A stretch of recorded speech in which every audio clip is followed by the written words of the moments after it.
Hello, હા, કોણ બોલ્યા? ઉમેશભાઈ ઉમેશભાઈ ક્યાંથી? દાવતથી. હા, ઉમેશભાઈ વિમલભાઈ વાત કરું છું ગૌરસ પશુહારમાંથી. ક્યારે? ગૌરસ પશુહારમાંથી વિમલભાઈ વાત કરું છું. હા હા, ખ્યાલ આવે. બોલો બોલો બોલો. તમે 10 કિલોની ડોલ મંગાવી હતી સાહેબ. ઓહ, હા, કેટલા પશુને આપ્યું સાહેબ? અત્યારે હાલ તો અમે તો 2 જ પશુને આપીએ છીએ. 2 ને આપો છો? હા, બરાબર. ગાયને તો ભેંસને 100 ગ્રામ બરોબર. દિવસનું? હા, દિવસે 100 ગ્રામ આપીએ. બરોબર. શું ફીલ લાગે છે? કંપનીનું આપવું પડતા માદા છે. અમે તો 100 ગ્રામ જ આપીએ છીએ. 100 ગ્રામ સવારે, 100 ગ્રામ સવારે, 100 ગ્રામ ના સાંજે એક જ આપવાનું? ટાઈમ અમે તો 2 ટાઈમ એવું હોય આપવાનું છે? છે. હા, અમે તો એક જ ટાઈમ આપીએ છીએ. બરોબર. શું ફીલ લાગે છે? ફેર તો લાગે છે.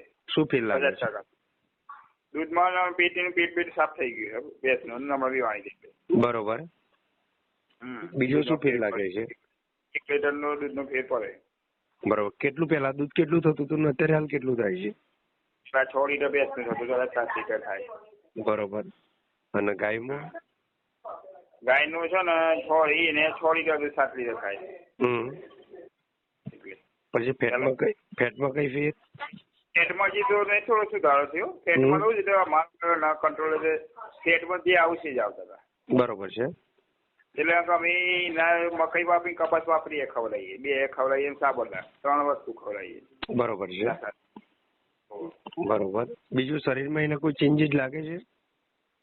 શરીર જો ફ્રેશ રહે. ખાવા બાવામાં ફ્રેશ ખાઈ જાય બધું.